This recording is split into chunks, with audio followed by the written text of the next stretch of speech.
DDG, episode 76. My name is Dave Hunt, and I'm joined by Michael Swick. How is it going, Dave? We're back recording in the afternoons, which I think I prefer. Last week we went super long. I think our longest episode since the Last of Us spoiler cast.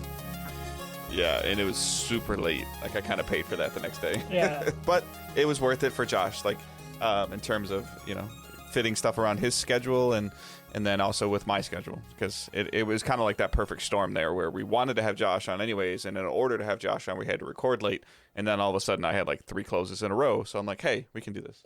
It worked out, and we always say every time, I think we've only had Josh on 3 times in 75 episodes, so we will try to have Josh on more often, but it's really hard to get all of our schedules together, but we'll try and check in with him. But if you're here and maybe this is you're listening, you liked last week because Josh was on and now you're back again this week, please consider subscribing and maybe sticking around. We will, try not to go 9 months in between having Josh on, but I still think the conversation and the dynamic that Michael and myself have is good and maybe worth sticking around for. So if you can subscribe and leave a review and hang out, join the community, check the links, join Discord, join Facebook, that's all in the show notes. Feel free to check those. And as well as, like we mentioned, leaving us a review if you can and just sharing the show, like if you're enjoying it and other people maybe might want to check it out. Retweets are always helpful. Sharing on Facebook is always helpful. And the biggest help is just giving us a review, a rating, and then writing something is always super, super helpful in terms of growing the show and growing the community. And that's the core. Like, I love having a conversation with Michael, but I love the dynamic that we have at the community and the Facebook group. Discord could always be better. And then just interactions with tweets. Like, I tried a little bit. I'm gonna try at least once a week to do like a poll on Twitter for something that's going on, and just to see if we can just get some more interactions and some more community involvement going on. But other than that, you are listening to Digital Days Gaming. It's a weekly podcast. We live stream Tuesday afternoons typically at 5 o'clock, 5:30 Eastern time, p.m. as well as the show posts on all podcast services Thursday mornings at 6 a.m. Eastern time. And again, all the links are in the show notes to usually what we talk about. If there's a specific article we're talking about, like I'm sure we'll link to the Bloomberg report in the notes, or some of the firmware updates in the notes.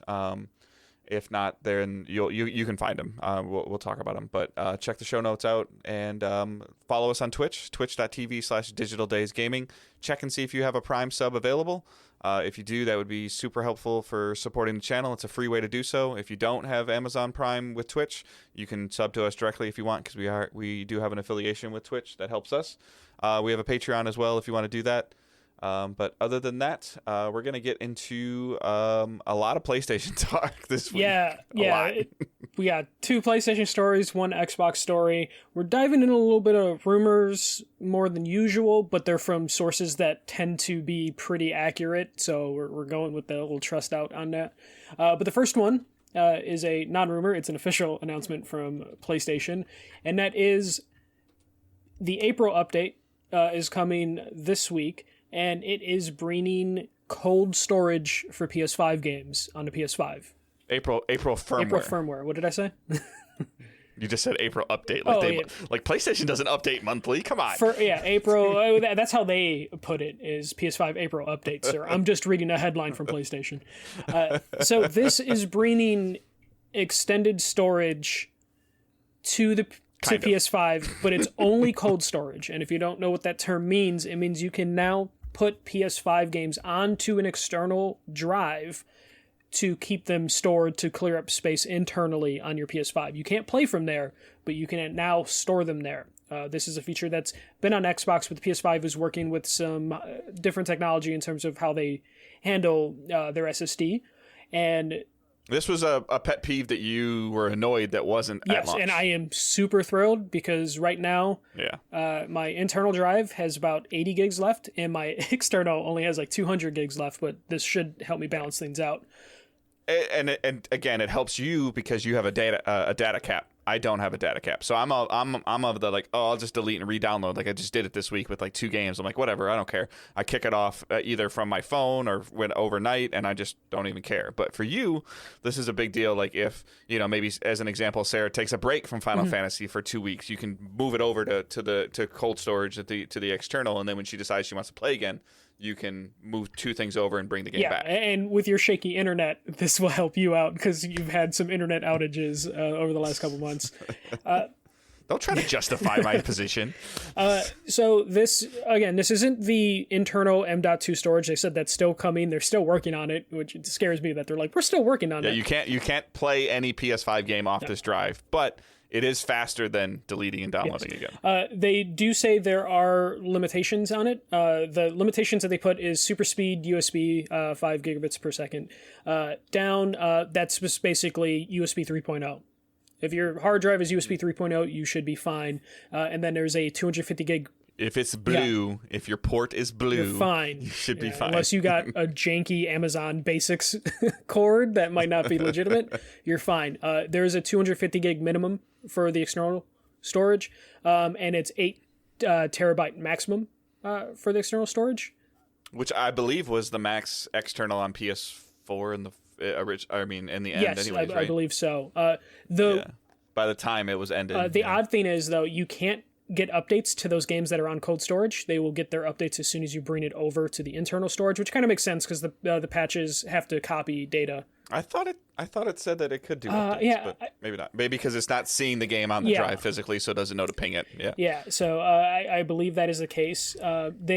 There's actually a really cool feature in here that I'm actually more looking forward to than the cold storage. Hopefully that you'll get to. Cross-generation SharePlay is now being implemented. So SharePlay. Don't care. SharePlay runs like trash. It runs well enough for some people. Yeah. This allows if you're in a party with PS5 people are in a party with a PS4 person, you can now share the screen with them so they can either watch or take control of it. So PS4 people can play a PS5 game through SharePlay, which is streaming.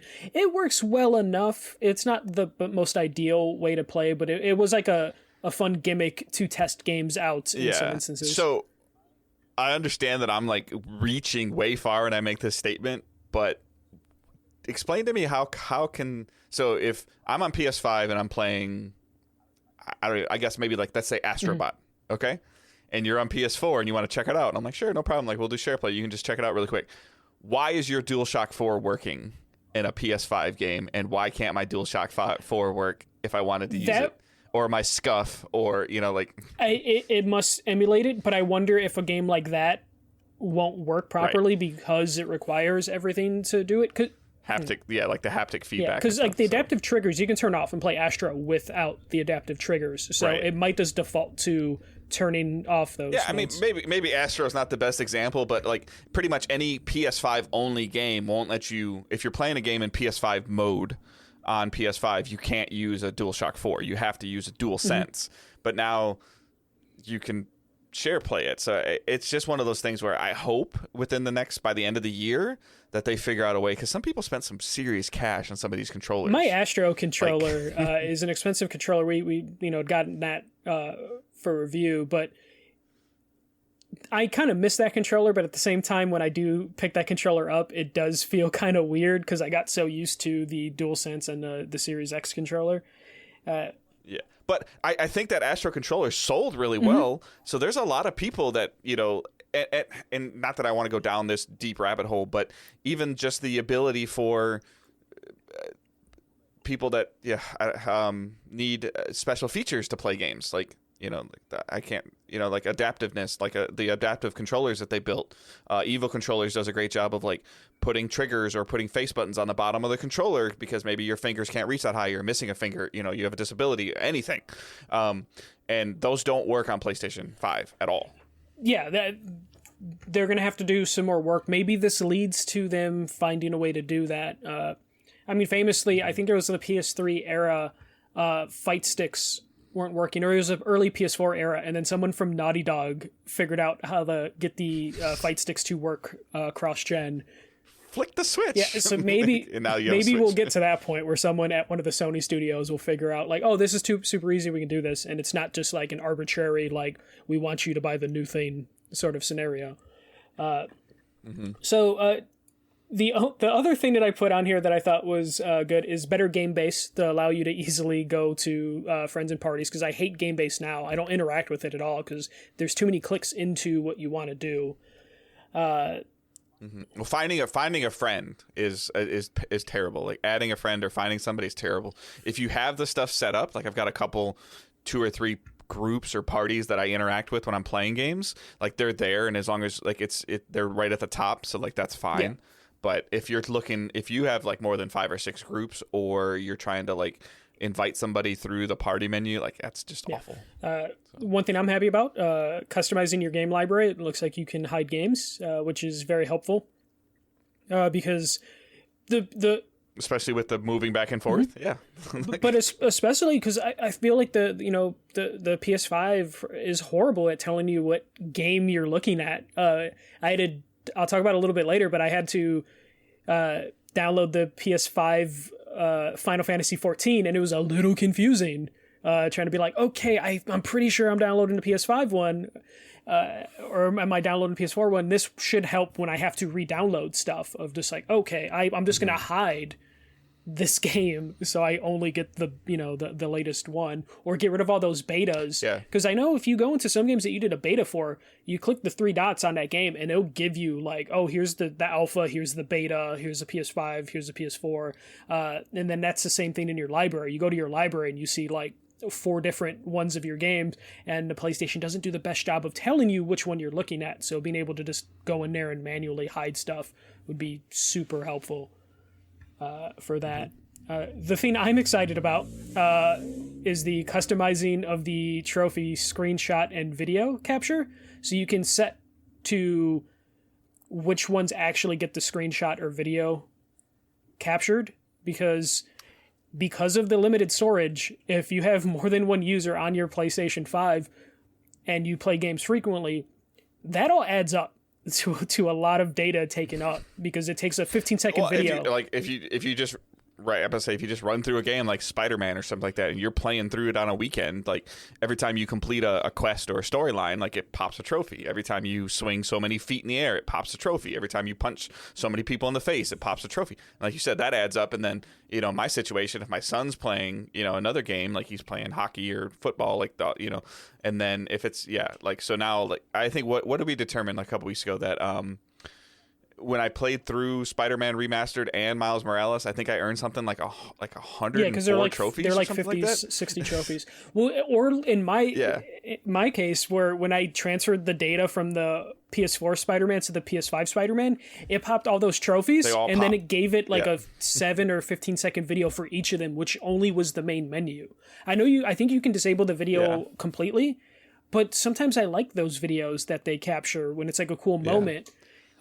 Especially developers, at least the PlayStation developers, try and make it worthwhile because they know the video is going to capture, so it's not just like the trophy popping on a blank screen, which would happen a lot previously. Right, which happens in other loading screens. Yeah. So sometimes you get really good videos off a gold or platinum trophy. So be able to customize that to where I'm not just, all the garbage bronze trophies that are just like, you walk 10 feet trophy. I could just disable those and save some storage space. You pressed X. which we definitely have seen. Was that what you were excited about, or what is the thing you were excited about from this? The thing that I was most excited about from this is the ability to adjust individuals' volume in party chat. Okay, yeah, that is a nice feature. As someone who's antisocial, I don't really interact with the party system because I hate the party system in the PlayStation. Yeah, so I mean, I'm not a huge fan of the party system in general. It sounds better than game chat, which is the main reason that we use it.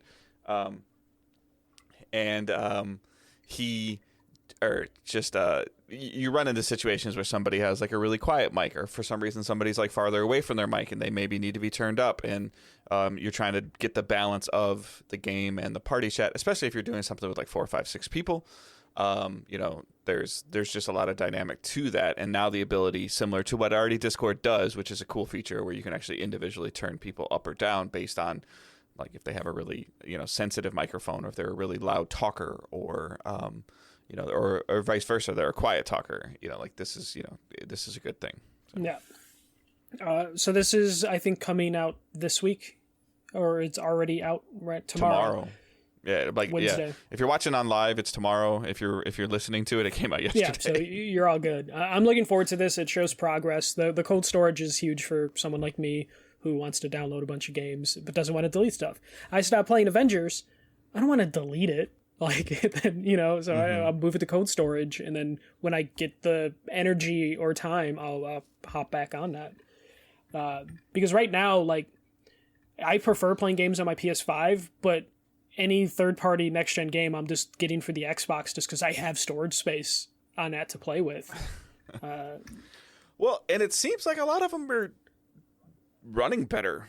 Just like there's weird. It's game to game. Yeah, it's not. Yeah, it's almost like you have to wait now to see. Like it's so weird. Before it was like, all right. I mean, the 360 PS3 days, it was pretty common knowledge that 70% of the third-party games just ran better on 360, and then it seemed like they were running better on PS4, especially near the end of the life cycle, as people were able to optimize what was ever going on there. And then all we heard now is like, okay, PC, Xbox, and PlayStation are going to be very similar, but then like that's not what we're seeing. And not the case in every game, but there are some that you're like, why? Well, there's weird anomalies where some Xbox games are loading faster than PlayStation games, but then you have other instances where some Xbox games just run like shit, or like not run like shit, but like their load times are bad because the PS5 SSD is being utilized properly, so the PS5 one looks better. So yeah, it's definitely a game-to-game basis on what works or not. There's not this one solution in terms of like, oh yeah, this is my machine to run everything good or well. So it's weird how that turned out, at least early going, with third-party games, of course. PlayStation first-party games exist. Xbox first-party games do not. So we have that. Right. So we'll see how that changes over time. All right. Let's get into the rumor reports section of our show. This first one came out in a weird way. So Kojima is reportedly, Hideo Kojima of Death Stranding, Metal Gear fame, he is apparently working with Xbox on a new game, or at least in the negotiation phase of working with Xbox. The way this story rolled out is super, super weird. Last week, a game popped up on the PlayStation blog called Abandon. First-person shooter, hyper-realistic graphics, but it was weird. No one knew too much about the developers. Blue Box, I believe, was the developer name. People immediately thought, based on the trailer and the fact that no one knows too much about this dev, that this is another Kojima tease. He did this with Metal Gear Solid 5. They made a fake development studio called Moby Dick, and were pretending that the trailer that they put out for Metal Gear Solid 5 wasn't Metal Gear Solid 5, and it was revealed, haha, this studio is actually Kojima Productions. And then, of course, you have the PT one where it was like, oh, he's making a Silent Hill game. Oh, it's a Kojima game. You didn't find out until the end of the demo. So people saw this game, immediately jumped on it like, this is Kojima's next game. He has to be working on something. Jeff Grubb over at VentureBeat was like, no, that's not a Kojima game. And I know this because Kojima's currently negotiating with Xbox for an exclusive game. So that's how this got rolled into a whole thing. It makes sense from a perspective of Xbox is right now trying to attract as many big names as possible to their brand. They've been looking for in the Japanese market. That's been very important to them, but they just haven't been able to succeed in getting Japanese developers or bringing a big game that would sell in Japan. And Sony's kind of abandoned that market. Not like we're not selling in there, but they're very Western focused right now. So the negotiations are going on it's funny, on the Kind of Funny's daily show, Jeff Grubb in the comments in their Twitch chat said that they are currently at the lawyers phase of the negotiations, where lawyers are looking over terms, and, you know, they're at a phase where it's most likely a done deal, and we will hear about this very soon. Do you have any initial thoughts or reactions to this? And before anything, this sounds like it's just a one and done deal, like Death Stranding. Doesn't sound like it's an acquisition or anything, because Kojima doesn't seem like he cares about being acquired. I think if Kojima wanted to be purchased, he would allow air quotes PlayStation to purchase him personally. But it doesn't surprise me and it kind of ties into what we're going to talk about next. I feel like if Kojima went to Sony and said, I want to make another game, they said, cool, Death Stranding 2. Whether it did good, bad, or indifferent, I think that if they're going to, put a bunch of stuff in, I think it would have been that, or that Kojima went to them and maybe said he wanted to make Death Stranding 2, and they're like, no. I think it's the latter. I think it's like Kojima knocks on PlayStation's door, Jim Ryan opens up and is like, hey, how's it going? And Kojima's like, where's Andrew House? I don't think when we get into it in the next story, I don't think Sony is interested in a niche game like Death Stranding anymore.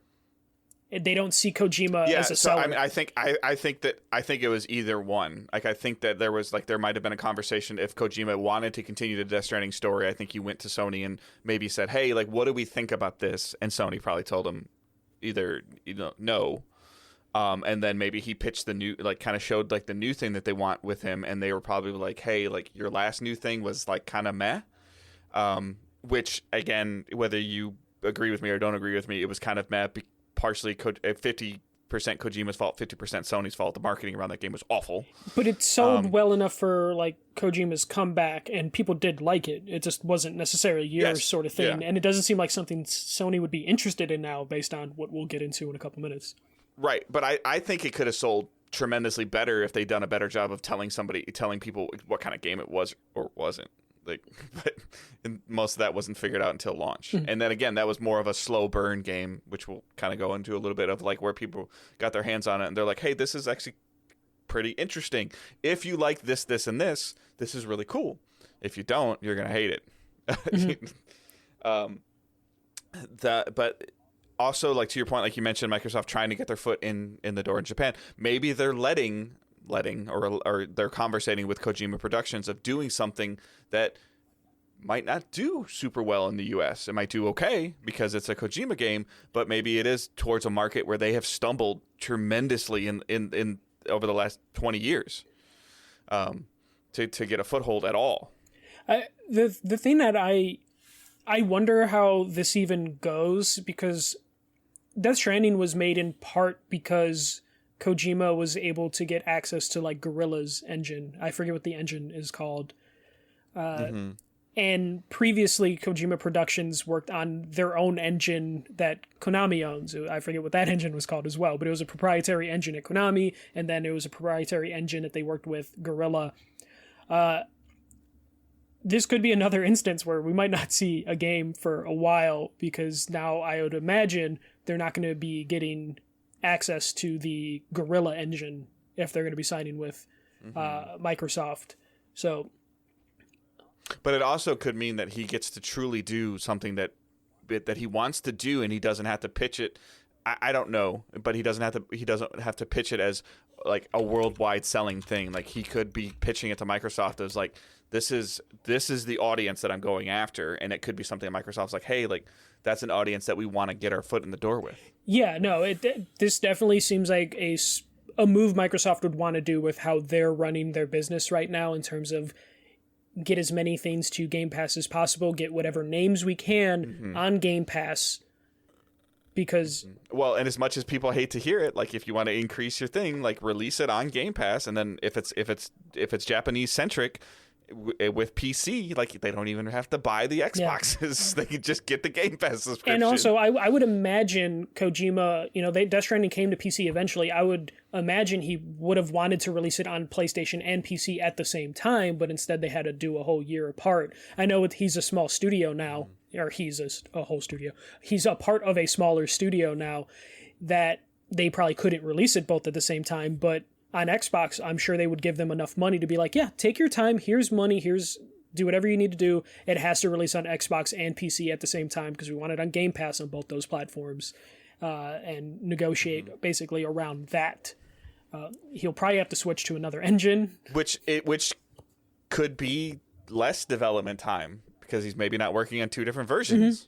Because they're very similar architecture. They have enough studios, and they took on all the support studios at Bethesda, so they could be like, okay, yeah, cool. You make the Xbox one, and then we're going to have our support studios because we have so fucking many now, work on the PC port, and then that'll work out better for them. So you're right. It could be like a shorter turnaround time, and they might just go with the Unreal Engine, something that everyone knows how to use in game development. So So I think this, I feel like in my heart and in my head too, from a business standpoint, I feel like Sony would have wanted Kojima's next thing on their platform. Was it terms that they wanted to come to? Probably not. And like to your point, if Kojima really wants to get the best bang for his buck, he needs to have the opportunity to have it on multiple platforms. So if that's the case, the easiest way right now to do it on multiple platforms is Microsoft. And safest, to be completely honest. We're going to talk about ROI, like return on investments. The least risky thing you can do right now is put it on Game Pass, because you're going to get guaranteed money up front, and then whatever happens after that is just extra. And crazy word of mouth. Yeah. Like Outriders is a living example of crazy word of mouth. The concurrent Steam players Outriders has was because of the success of Game Pass. Yeah, I think that super helped Outriders, because I don't think Outriders is a great game. It's an okay game. It's a good game. But I think it's getting a boost from those subscribers that are playing it because they're just trying it out. But we'll see where this goes. I imagine we'll find out around E3, since this isn't part of the news cycle. But like E3 is going to have a digital event, and Microsoft is signed up for that digital event. So maybe we'll find out there. Who knows? Maybe Kojima will then return to Sony and be like, "Here's what they're offering me. What can you do for me?" Because I think this is how Kojima is going to have to make his games from now on: is going to someone and being like, so he's an independent developer that has to have a publisher. Yes, because I don't think he can self-publish, because he needs, based on what we saw from his Metal Gear Solid career at Konami, he kind of needs some sort of structure to work in, or else he'll go forever on development.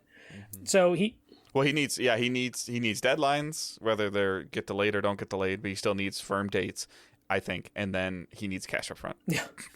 Yeah, he needs that up front. Like we all do.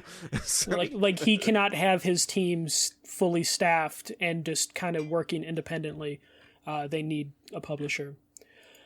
All right, Dave. I don't even know where to start for this. I put bullet points. This is the Bloomberg report from Jason Schreier, who's become a controversial figure in his reporting for whatever reason. Now I can see why, but he's a little heavy-handed.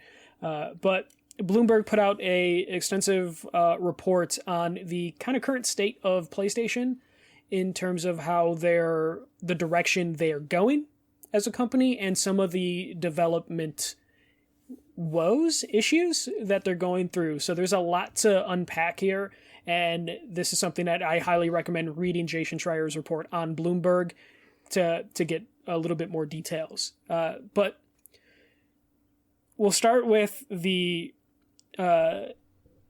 Visual Arts and Service Group, led by Michael Mombert. This super secret Sony San Diego studio. Yes, this was the San Diego studio that we've kind of all been putting our hopes and dreams in, of like, oh, they're doing something, they're going to work on an established franchise. So this studio has been around since 2007. They've had this name that's kind of generic, Visual Arts Service Group. They've been a support and artillery studio, as I always call them, for Sony, since 2007. They work on whatever game Sony's trying to push out. They help get it out the door. Very important to have studios like this. The head of that studio at one point wanted to start developing their own games or take on a whole project, not necessarily like, oh, we want to make a new IP. It's just we want to make a game. Yeah. They wanted to do something start to finish, not just come in and like work on, map design, or come in and work on physics engines or whatever they were doing. Like, it seems like there were a lot of visual stuff, actually. They like specialed in like mocap specifically. Yeah. So the plan that they came to was to remaster a game. The initial plan, apparently, was to remaster Uncharted, the first Uncharted game. And that turned out that was going to take a lot more work, because Uncharted is a older game. It's from 2006, 2007. And that was just going to take too much time to remaster, too much money. It's a cell processor game that had to be rebuilt entirely from the ground up, like from completely torn down and redone. Shooting mechanics, like yes, it was like remastered technically in the Nathan Drake collection. They didn't change much in the collection. This was going to be like a Shadow of Colossus in terms of like remaking a game. Basically, do what Blue Point does. They about changed as much in that Nathan Drake collection as Nintendo did in the Mario collection. It just runs at a higher resolution, frame rate's a little better. Yeah. So they wanted to take like the Blue Point route of like, let us make a game from start to finish, and it'll be a remastered game because it'll be more cost effective. So they ended up deciding to go with The Last of Us, the first game for the the franchise. So here's the first thing. I noticed some people complaining like, I don't know, let's just get into it first before I bring up my point about this, because I've seen a lot of like counter arguments about this. So they were going to remake The Last of Us, a full remake, because it's a relatively new game, 2013, 2012. So it would be easier for them and faster for them to remake that game. They started the work on it, and then around the time Sony had all the heads of the company switch around, Herman Hulst, who's the head of Sony Worldwide Studios, he saw it was getting expensive and it was taking a long time compared to other remakes that we're doing. Probably comparing them to like a Blue Point, because Blue Point seems to be very efficient at what they do. Mm-hmm. And decided that he would give the game, The Last of Us Remaster, back to Naughty Dog and have them work on it. Sounds like originally what happened is they just pulled people from Naughty Dog and put them on the team, which obviously is going to lead to issues when you're trying to make a game and then they put the fucking creators for that game in a meeting with you. Who is going to get more say? Like, realistically, Naughty Dog. So that started some issues, and it got to the point where Sony just were like, you know what, we're just...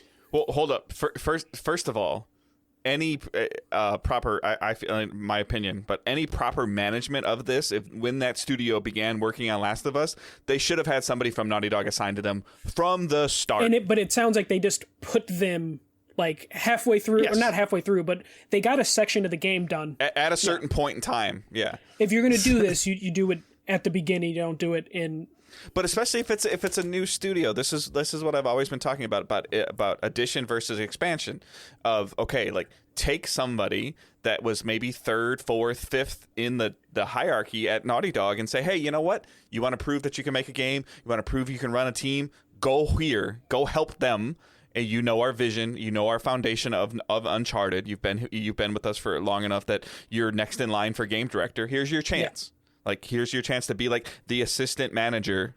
Like, I'm using like a retail term of like, okay, now here's your chance to run a store for 90 days. Let's see how you do. And then maybe we'll let you create your own studio. So this obviously led to issues to where people then just left the visual arts service group team. They were just like, you know what, we're not into this, especially after Naughty Dog got full control of the game. It was given back to Naughty Dog, and then people bailed out because they're just like, they wanted to do something from start to finish. They did start something, and then they were told, go back to what you were doing before. I can see why people would leave, because that's a little demoralizing. Because then you're just like, okay, I guess we're back to doing this. So people left. That company is still around. They're just a support studio now. I did see some people on like Reddit, on Twitter, say, oh, because the article makes it almost sound like the Visual Arts Service Group took it upon themselves to make The Last of Us Remaster, like they did it without permission, and then they were stopped because Sony and Naughty Dog were like, what are you doing? A development studio does not do a move like that in secret and then are just like, hey, look what we've been working on secretly. I'm sure they're micromanaged enough that Sony would have had to approve. They're not going to let them just quietly waste resources. Yeah, they're not going to just keep writing a 2-week paycheck to a company and not know what's going on. Like to however many employees were in the 100, 200, whoever was in this office building somewhere. Yeah. So what most likely happened is Sony management was like, okay, this is getting expensive. This isn't going quite how we wanted. What would be the best way to handle this? Oh, let's give it to the developers who made it and see what they can do. So that studio, that was a Secret San Diego studio, we saw, was it 2 years ago? They're like, we're working on a franchise, an established franchise, and we want to do improvements and whatever. They were talking about The Last of Us. So no idea exactly what's going on with the people that left, but the Uncharted or the Last of Us remaster is being worked on apparently still to this day, which makes sense because there's an HBO show coming in like 2 years. So of course Sony would want to do what they tried to do with the Ratchet and Clank 2016 game, because there was a movie coming out for that. It just didn't turn out well. So marketing, this makes sense. HBO probably even suggested it, of just like, it'd be good.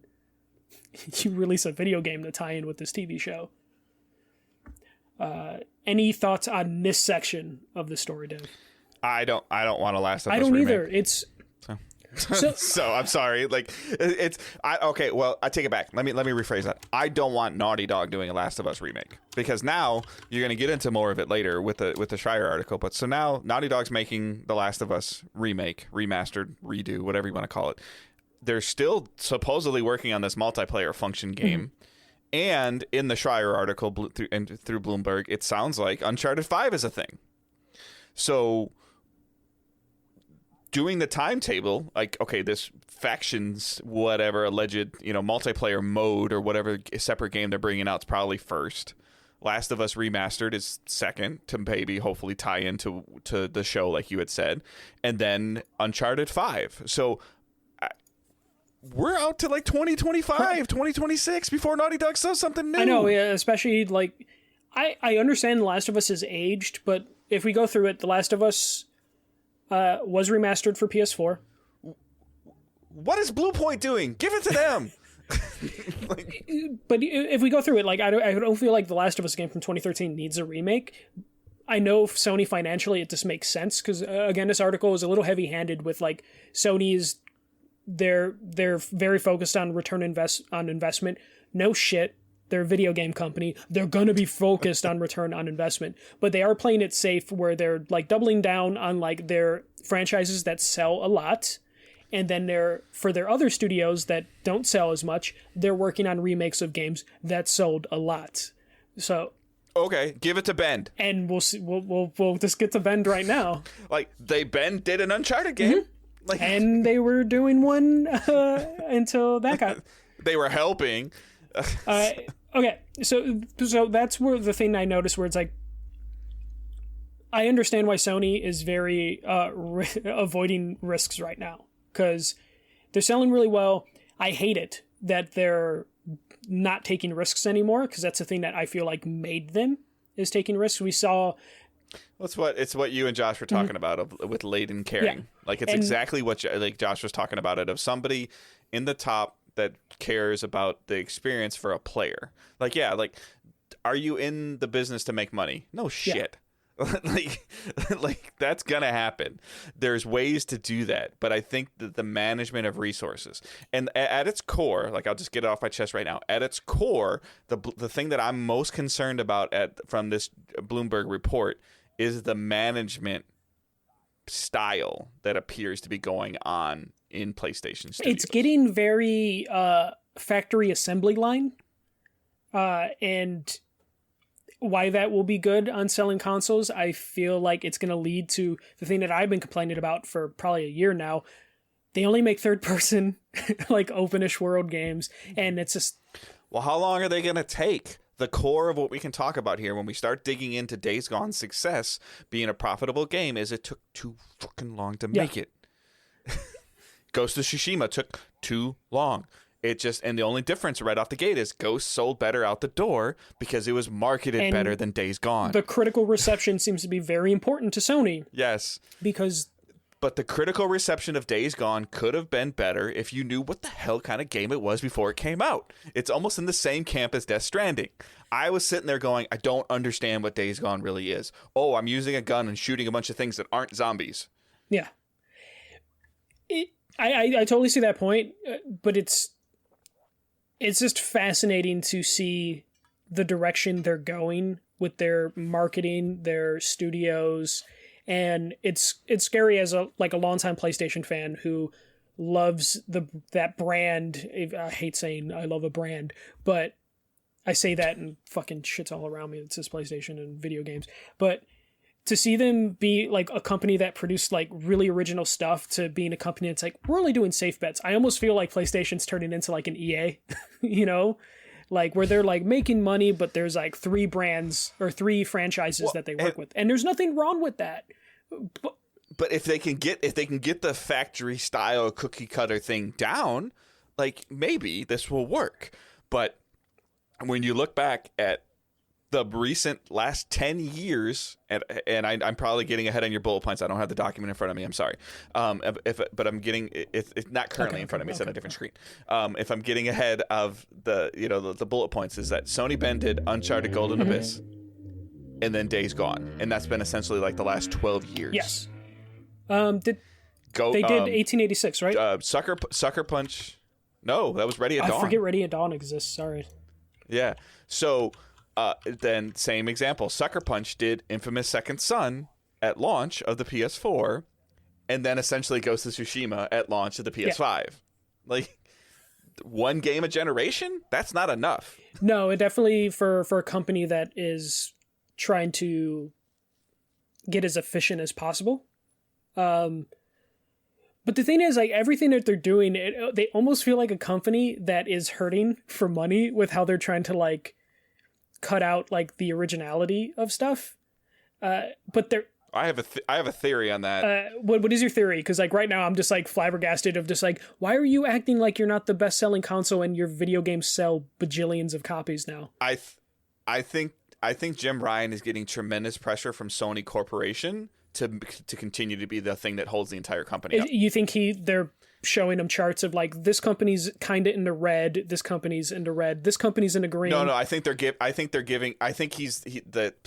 PlayStation is falling under the and again, this will be a little bit of a retail term of like the best guy doing well, of like, okay, like, so like this, I'll just use you and I as an example. We both sell wicker baskets, and I for whatever reason, you have the gift of gab and you can sell 10 a day and I only sell 5 a day.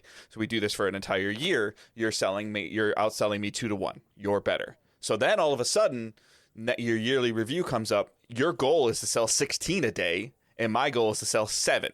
Yeah.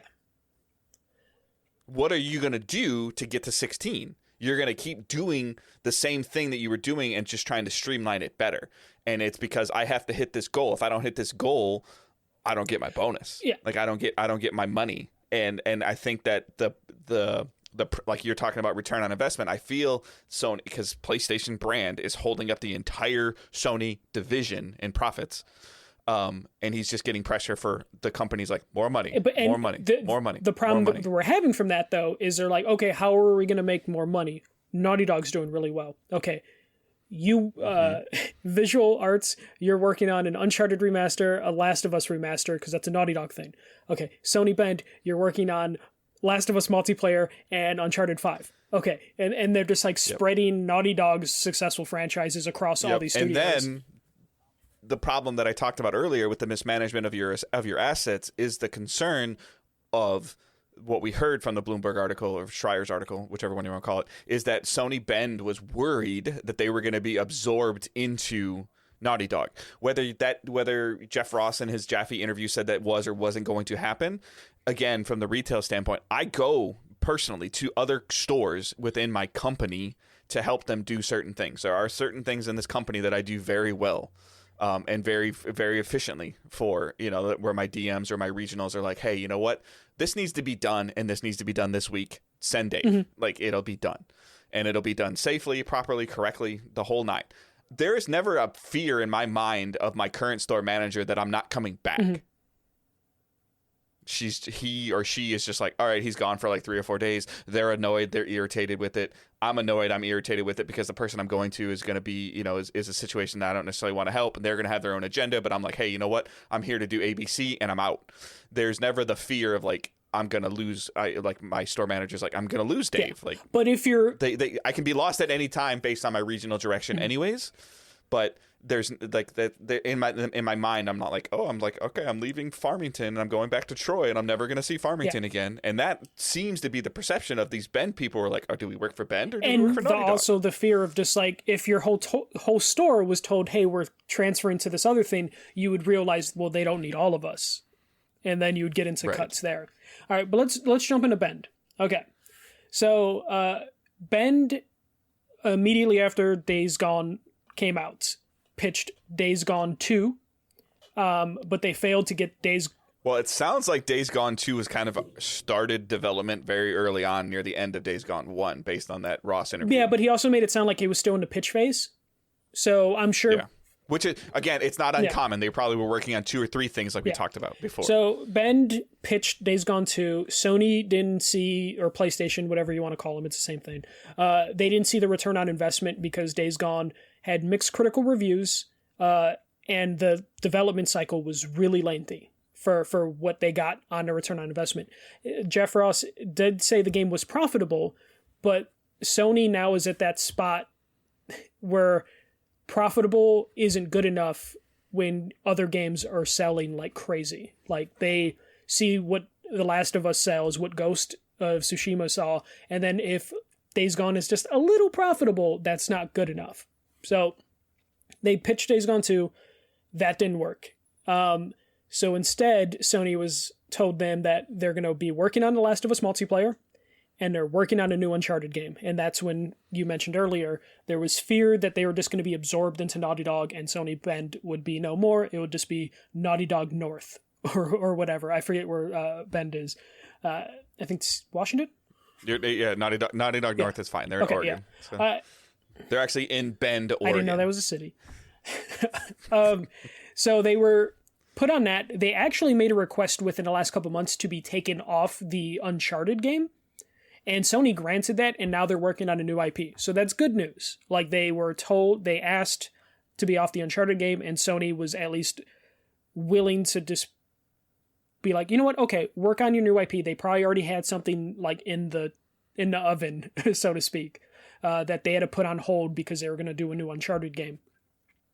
So they basically got told, work on that new thing. You're not working on Uncharted. It makes it sound like they're still working on The Last of Us multiplayer, but of course that is led by Naughty Dog, their support for that aspect. In a follow-up, the director for Days Gone was on David Jaffe's YouTube channel show, and talked about they pitched multiplayer, like co-op and a shared universe for Days Gone 2. That wasn't approved. Jeff Ross is under a lot of NDAs and legal stuff, so he wasn't able to say like Days Gone 2 was killed, but most likely if the director of the game who pitched it then leaves the studio, there's a chance that the game was rejected. A lot of people were using... I would love to see this man's NDA when you resign from a studio. I would love to see that. He was able to like skirt around some things. People were using this David Jaffe interview to like shoot down the stuff that was in Schreier's article, but Jeff Ross came out on Twitter like shortly after the thing and said, Jason Schreier is a journalist who is not under like any legal terms, so he can speak more freely. So basically saying like, yeah, Jason Schreier's stuff is true.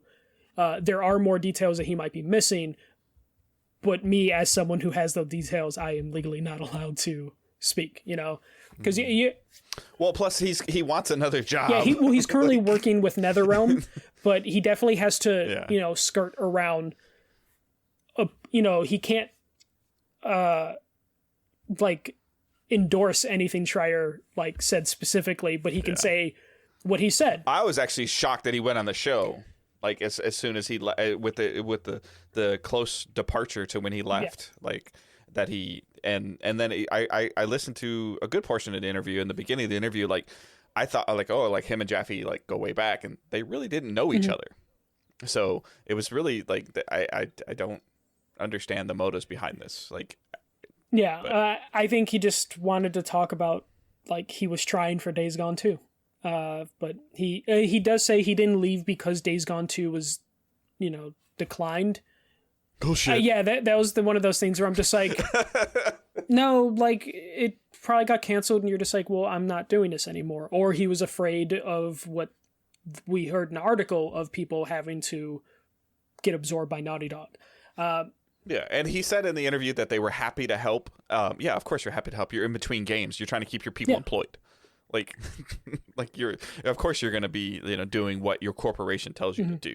Like, bottom line, like the example I used before, like even if I didn't want to leave the current store or location that I'm in, if my boss's boss says this is where you work now, like, well, that's where I work. Yeah, but if you're a creative, there's only so much you want to help out before you're like, I want to do my own thing, and that's where the studios as a head, yes, like the development team, the people that are helping with like making sure the Last of Us connections. Yeah, those people are just that stuff is working. Those are all like, and I'm not demeaning the developer. Like, these are coder guys, these are number punchers, number crunchers, and server connectors, and making sure that the frame rate and the lag doesn't, destroy it. Like, it's kind of the same thing that they're doing on other games, but in terms of the person that gets to maybe decide like how the story arc goes, or the what writers, the gameplay the mechanic artists, is going to be, or the sound people, how deep, like how much of a focal point the motorcycle is. Like, those were Ross's decisions.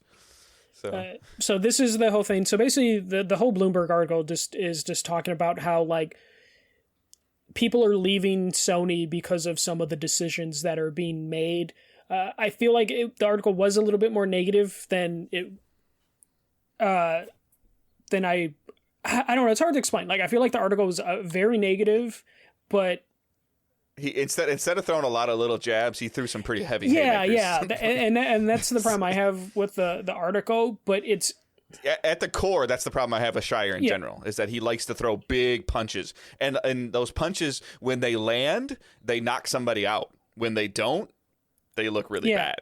Like, and it's the same example I'm going to use in this conversation of Sony focusing on the blockbusters. That's great. You can make a living in Major League Baseball just walking up to the plate and hitting home runs and then striking out, because 1 out of 8, 1 out of 10 at bats is going to be a home run, and you'll make a ton of money doing that. But you're going to strike out 100 times in a season. The problem in the video game world is that a broad, crazy example: if Uncharted 5 fails, isn't critically acclaimed, like, what does that mean for Naughty Dog right now?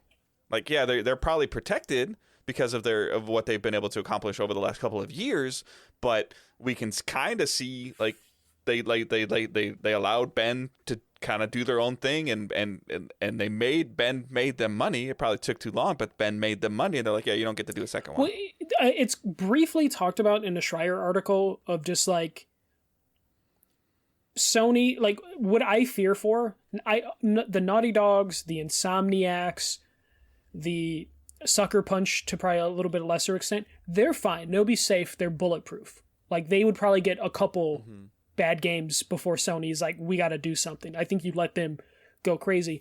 What makes me worried is like the media molecules. Dreams kind of was released and it felt like Sony didn't really care if it's failed or succeeded. Well, that's another studio that didn't release something during the PS4 generation. But the thing is, with Media Molecule, is what makes them special is they're the studio that gets to take risks and do wild and interesting things. Under this current regime, will they want Media Molecule to take an entire generation to make a weird, quirky game? Or does Jim Ryan tell them to make Little Big Planet 4? Or does he just tell him, like, we're not really getting much from this, let's move on? That worries me, because I think a media molecule is important. Jason Schreier in his article is just like, Roblox is $1 billion company where you make your, that's built on people making their own games. Could Dreams have hit Roblox? No, but with a little bit of effort, maybe Dreams could have been advertised a little bit more. That's the same problem you've been talking about with a third-person adventure game. And Sony doesn't have the weekly seasonal sign-in game, and Dreams could have been something like that, but it just they kind of just released Dreams, and not that I want to connect it all to this, but this is exactly why 7 years ago they jumped all over Bungie shit. Well, because they got the exclusive. It wasn't theirs, but it pretty much was, because the Activision deal and the exclusive content that was in there, but them signing that deal with Activision and Destiny helped catapult the PS4 sales over the terrible launch of the Xbox One. But it was one of those things over, like, that game, required an investment into the system. There are people in the world right now that are waiting, that will wait until Uncharted 5 comes out to buy a PS5. Yeah. Or until this Ratchet & Clank comes out to buy a PS5. And they don't, not that they ever will, they don't have the Fortnite, they don't have the Rocket League, they don't have the any of like these like even like the Call of Duty, like they don't have the thing that brings you to PlayStation. Microsoft doesn't have it either. They're trying to get it with Halo, with the free to play multiplayer and the seasonal content, but they don't have it. I mean, I guess they do have it with Minecraft. Yeah, but they bought Minecraft. I'm sure they already got their return on investment, right. But they like had to buy Minecraft after Minecraft had probably already technically peaked. My whole fear is I feel like every generation, it's just the two big manufacturers, like Nintendo does Nintendo, but like Sony and Microsoft seem to switch roles every other generation. The thing that got PlayStation where it was for the PS4 was that hunger that we saw in the PS3, where Microsoft on the 360 era is like, all right, we got Halo, Gears, and then released Halo 2, Halo 3, Halo 4, Halo Reach. And then Gears was Gears 1, Gears 2, Gears 3, Gears Judgment, Gears 5 eventually. Right. Well, yeah. I mean, here's the big problem, though. Okay, so Insomniac Games, Ratchet and Clank and Spider-Man, right? Guerrilla, Horizon. I'm reading off PlayStation-owned studios. I never even heard of this one. Pixel That's Opus? the Concrete Genie. They're relatively new to their thing, but Concrete Genie was their game. Okay. Sucker Punch, who knows what? Another, 3 years before we see something from them? Potentially, yeah. London Studio. Last thing I remember them doing some VR stuff, and that's what they're currently working on now, is VR2 stuff. San Diego Studio is baseball.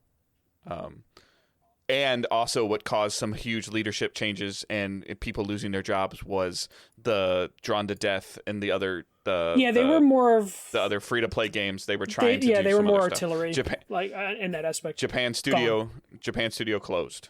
Media Molecule, nothing in PS4. Well, Dreams, technically. I guess Dreams, but yeah. Sony Santa Monica. God and of apparently War a new IP. They're now. Apparently working on a new IP along with God of War, but we don't know how long that's going to be. I'm probably going to say this name wrong. Polyphony Digital? Polyphony. That's Gran Turismo. Polyphony, yeah. Gran Turismo. Long time. Yeah, Sport was these games 4 years, 2017, 2016? Evolution Studios. What are Evolution Studios? No, Evolution's gone, isn't it? Evolution was Drive Club.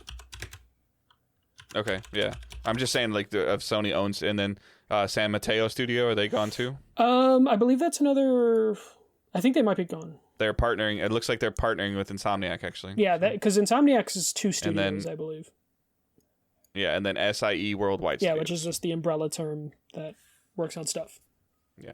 That's PlayStation. And what scares me is just like they're kind of going into the same thing that 360 did before they got to the Xbox One, which didn't work out for them, where they focused on 2 or 3 franchises and then just ran those franchises as far as they could until eventually they didn't sell. While right now again, you've got Housemarque doing stuff for you directly. You've got that new studio that the young lady from Stadia that just left Stadia started in Montreal, which sounds like a one and done deal potentially. Right, but it maybe they're going to use AA studios to take their risks, and that's fine. But I would prefer if it was the PS3 era where all their studios were like, we're just going to do stuff, and they just did stuff, and they threw a bunch of ideas out there, as opposed to now where it's just like, here's our latest third world like basically the problem I have with Ubisoft. Like Ubisoft sells, but no, I'm an advocate of, I think, like, I know I've sat here and like pounded the table about new innovative games and IPs, but I think in a scenario of like, because all right, I'm probably gonna get some shit for this. So God of War on PS4 I feel like is a new IP compared to what you played, the trilogy you played on PS3. It's the same name, but the game is completely different, okay? So, like, what they're doing, the trilogy that Cory Barlog wants to tell, I'm interested in, I'm invested in. Days Gone 2, I feel, would have done tremendously better than Days Gone 1 because the world they built and the story that they wanted to tell. Like, yeah, it's cool they're doing a new IP, but what if it's like another, like, that we don't know what the hell it is kind of thing that's going to get marketed terrible? Or it's going to take forever because they have to start from scratch. Using Days Gone as their base to make Days Gone 2 probably would have worked out better. And to be honest, Days Gone story wasn't that great, but Metacritic, I think, was still in, like, the 70s? I'd have to look it up. 76, 77, I think they said, yeah. I want Uncharted 5. But I also kind of want to see what Naughty Dog else can do, but I don't want to wait until I'm 50 to play it. So, like, yeah, so Metacritic for Days Gone, not the best metric for this, was 71. Okay? Uncharted 1 wasn't a perfect 10 when that came out. It built into the perfect 10 with the iterations that they made. Or, you know, like the second one was like the perfect 10. Well, there's a case, you're about to say, there's a case to be made that 2 is the best out of all of them. You're telling me Days Gone, which got a 71 because the game had its problems and had some story issues, couldn't have been refined with the sequel that probably could have got it up there a little bit more and probably would have been more cost efficient. What's the user score 8.3, though? Like, does Metacritic do user? 8.3 because the fan base for Days Gone is like very passionate. Like they champion that game. But they patched the hell out of the game. They patched the hell out of the game too. It had a tail. It's just, you know, like. But the problem, like even me as somebody that didn't, like you reviewed it. Yeah. You reviewed Days Gone. I didn't review it, obviously. I own it, but listening to you the first time that you reviewed it like a week before it came out or the week it came out, I don't remember. I'm like, all right, I'm just going to wait. And then, you know, it kind of went to the bottom of the pile. And then I heard like some people are like, hey, it's really good. I'm really it really gets going. It's a good thing and a bad thing, but it really gets going after like the 30-hour mark. I'm like, shit. Because people didn't know it was that type of game. Like, right. And, you know, it's definitely on my list of stuff I want to play. But like right now, it's just something else just grabs my attention because I'm like, okay, that's there. And I know it's there and I know it's always going to be there. Yeah. But when it first comes out and people are like so hung up on review scores of what you played, like I don't think you felt bad about the score you gave it at the time. I gave it a 7. Is that the same score you would have given it? Is that the same score you would have given it 6 months later? It probably would have crawled to like a 7.5 to an 8 because like I had a lot of technical issues. I think the story was still kind of iffy. In my mind, that means that maybe the next game, the sequel, could have been 8, 8.5. And then built into one of their marquee franchises. Maybe that wouldn't have done it, but it could have. Like, who's to say? It couldn't have turned into that, but now they're going to get to do a brand new start thing again. And like you said, they're going to start from scratch again. And if we're running into the same issue right now, like all this, like Destruction All-Stars marketed awful. He's gonna bark at me in the chat. Resogun. That game comes out in like 2 weeks. Returnal. Sorry. Resogun. Same thing. No. Returnal comes out like in 2 weeks. Does anybody know it? Outside of us who are video game fans that are crazy, probably not. Like if I go into my friend Discord, the first new PS5 only game that you can play, not a remaster, not a remake, completely new franchise, comes out in 20 days or whatever it is. Nobody knows outside of the people that are paying attention or watching these events live when they happen. If I go into my friend chat on my Discord server, me and like 6 of my friends have a Discord server. If I ask them like, hey, anyone going to pick up Returnal? I guarantee most of them be like, what's that? And they play video games frequently. Like they're really into video games, but they probably don't know what Returnal is. So we're going to have to hope Returnal reviews well so then it can have a long tail. But I don't know if Returnal is going to set the world on fire day one sales wise because I haven't really seen too much marketing. But I can see Returnal, if it does well, man, we got to change Moobot. If we... Yeah. But like a quick poll on the Facebook group, 7 people voted on it, are waiting for a sale. 5 people aren't getting it. 3 people are getting it day one, and 1's waiting on a review. That's a small sample. It's only been up for a couple of days. A lot of you have seen it and didn't vote on it, jerks.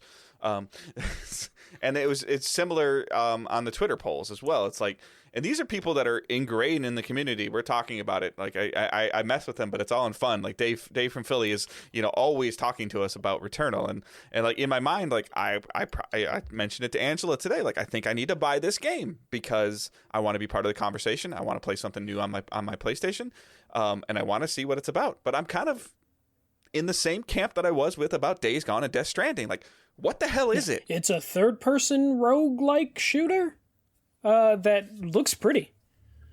Yeah, Dave's not going to like it. Dave doesn't really like too many games. I don't think you're going to get into that unless there's loot. But yeah, no, I can see there's confusion on like what it is, and I've been watching sports again because baseball and basketball. Mm-hmm. I haven't really seen any Returnal ads or anything that's like, hey, this is the next big game from PlayStation. or coming exclusive to PlayStation. I'm not seeing the little 15-second ads for it in the front of the YouTube videos I watch. I see Twitch ads for PlayStation like, Plus games for this month, but I am not seeing any like, hey, Returnal's coming out, which is worrisome. All right, we've probably spent enough time on this on this topic. It's fascinating stuff. I love talking about stuff like this. I feel like that's what people come to the show for, is to get our hot takes on this stuff. Especially when a rumor and reports like this from like credible sources. Yeah. But I know I'm of the advocate of like new, take a risk and innovative stuff. I want to see that, but at the same time, like I understand they did it with Days Gone. Like they took a risk with Days Gone. They got to do something same but different. Like it's a zombie game, whether you want it to be a zombie game or not be a zombie game. Right. You're using the motorcycle to do stuff. They were trying to tell a cool story. And it kind of fell a little flat and maybe hit with a little thud and then started kind of rolling down the hill and got bigger. Like, and that's fine. And I feel like if Layden was in charge, he would have been okay with it. And I think that Ryan just doesn't think that he needs to be okay. Ryan's not okay with it. And that's why it's not getting the next game. But like, it's very, concerning to me of like, we used to make fun of Square Enix when they released the Tomb Raider figure and said how many copies it sold and said it wasn't a success. There's speculation and guessing as Days Gone sold like roughly around 5 million copies on, a platform that what are we looking at? 150 million PlayStation 4s? 120 maybe? I don't know. I'd have to look. But still, sold well. Like that's a pretty good attach for rate. a new IP and all that stuff. I think PlayStation is focused on that critical reception a lot too. Like if they don't get a dozen awards for a game. So let me ask you this, because I was having a conversation with a couple of people about this. Do you have faith that Naughty Dog can pull off this monthly sign-in multiplayer game? Well, I don't think it's going to be that. I think it's just going to be a multiplayer game. I don't think they're trying to do like a games as a service sort of experience. They're not trying to make the next Fortnite. Do you think Sony needs a games as a service? No, I don't. It would be cool. They need a free-to-play game, maybe. I think Sony Corporation is looking at Fortnite and says, I want 30% of that. Find me something that gives us 30% of that. How they're doing it is they're investing in Epic. They just put another $250 million into Epic Games. I think that's what they see. No, I know that, but I get that. But I mean, it's the same thing we talk about with EA. EA's like, is it making FIFA money? We don't want it. But then they've kind of changed it. Like It Takes Two, and that what they've been doing with these other devs is going well. There's nothing that Sony has done or planned that makes me think they're trying to get that Fortnite money. And don't get me wrong, the Uncharted 3 multiplayer was solid. The Last of Us multiplayer was great. It just doesn't have legs. It has this 4 to 6 month, if that, trend where everybody's playing it, and then it just something new comes out and they just move on. I think Sony's fine for that as long as they're single player stuff, because that is the but how much do they get? Like, so where is Factions going to come from? Is it going to just be an add-on? I wouldn't be surprised if it turns into a free to play or a standalone game that you have to pay money for, but like I don't see them trying to like, because I automatically get BioWare Anthem terrifying pictures in my head. I at this point I feel like they would have to release it as a free-to-play game, because to be fair, there's probably a fair amount of people that played The Last of Us The Last of Us Part 2 that already like traded in their disc. As games get more expensive, people are probably trading in stuff more. But I don't see Sony trying to be like, we need our next Fortnite, and it would be ridiculous if they would be like, Factions is the next Fortnite, because it's like, no, Factions can't even be the next PUBG. But I mean, I still, I mean, I don't want them to, because I don't know who they would do it, but I think that in the corporate level, the hierarchy level, they're going to Ryan and going, where's our money every 90 days? If that was the case, where's our multi-transaction? If that was the case, I think Destruction All-Stars would have had a bigger push. Because it's shit. No, it's not shit. It's okay. It's okay. Now, everybody that I know that's played it says once you get out of the car, it's terrible. No. Everyone I talk to likes it, but there's just not enough there to keep you interested in continuing to play it. But they would have put more time and effort into that, maybe put more money into that to flesh it out, as opposed to it was a game that they're going to charge $70 for. Thank God they had a second, like a second to think about it. But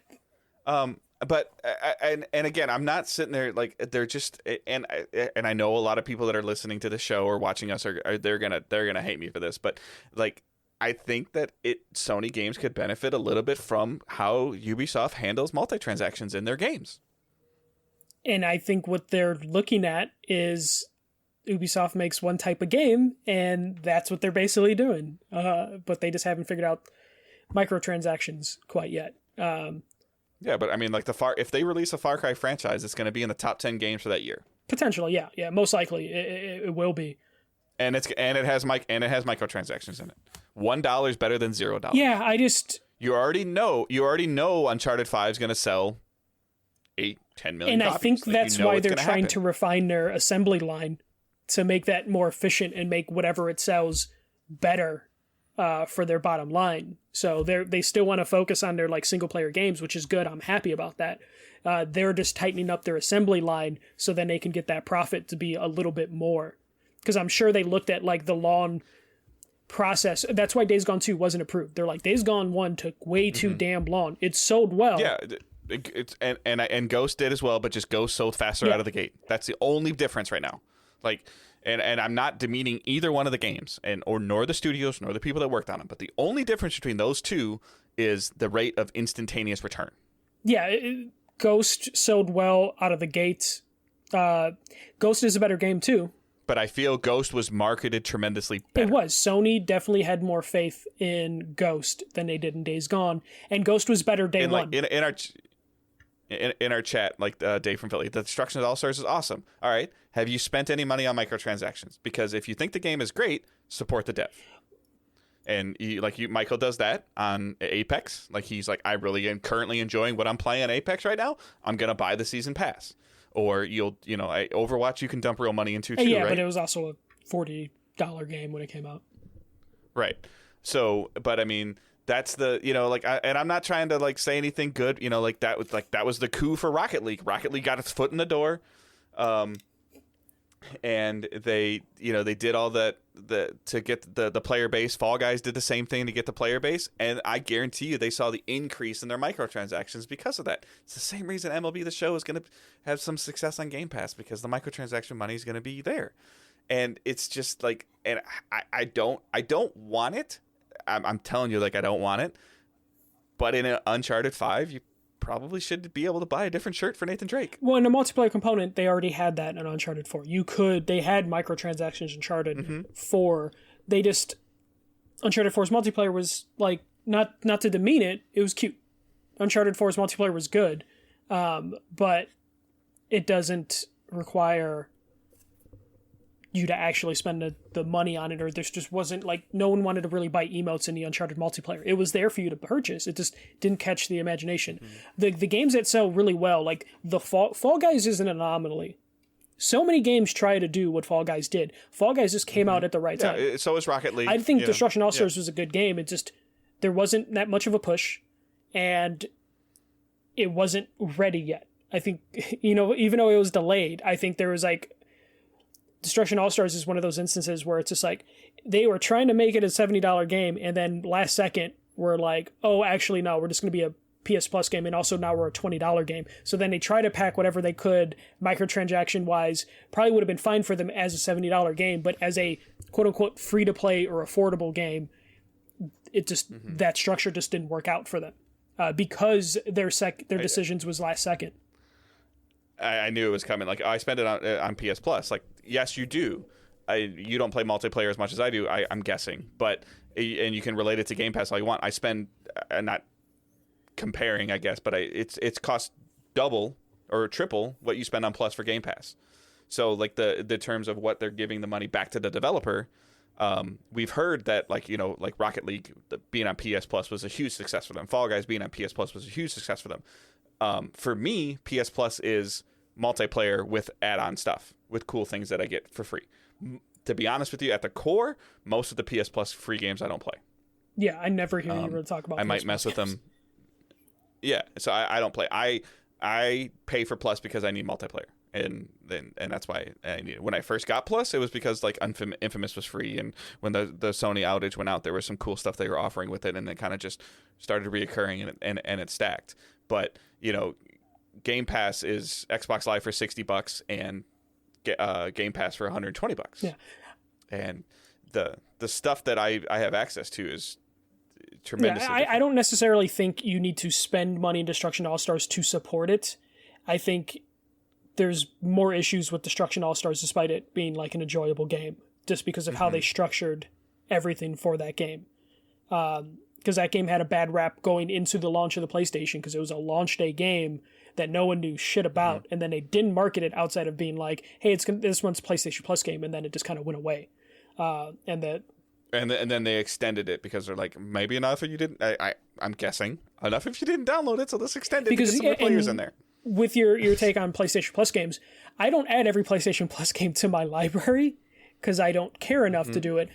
I knew enough about Destruction All-Stars that I was like, I'm kind of interested to test this out. But for other people that just ignore PlayStation Plus, like there wasn't really anything screaming like, hey, you should download this game from PlayStation and their marketing. I would argue that over 50% of the PS Plus user base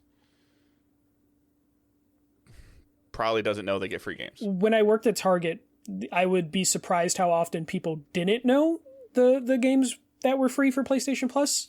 So I wouldn't say it's 50%, but I wouldn't be surprised if it's like 10 to a quarter of people. Because what happens is they buy their Madden, they buy their Call of Duty, or whatever their friends are playing, and then they go to play online and says, hey, you need to buy this. They click the button, they buy it, they're online, they go. Yeah, no, I definitely have talked to enough customers when I worked at Target that had no idea PlayStation Plus games were available.